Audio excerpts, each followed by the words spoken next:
French Finance Minister Christine Lagarde is Europe's favourite for the post of IMF chief.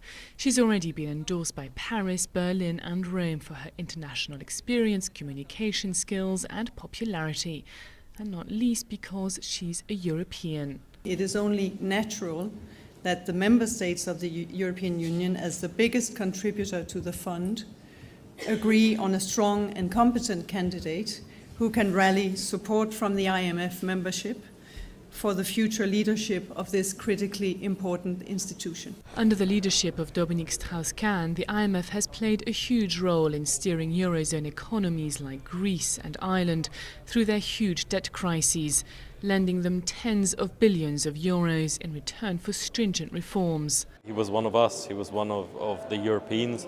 He could sit around the table with European finance ministers and discuss issues which he was very familiar with.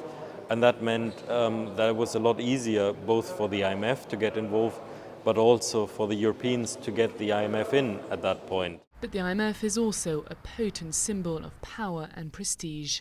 It's always been in European hands, and at a particular time when the EU has good reason to be feeling insecure and is on the decline in relative terms, when China and India are rising, I think it would be a bad psychological blow to the self-esteem of the European Union to lose the chair of the IMF.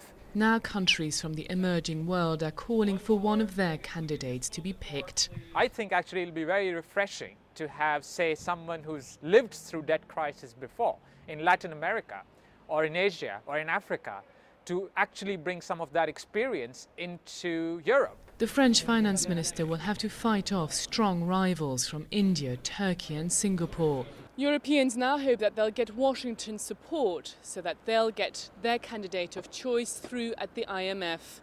They say the post is too important and the timing too critical for it to go to someone who's not from this continent.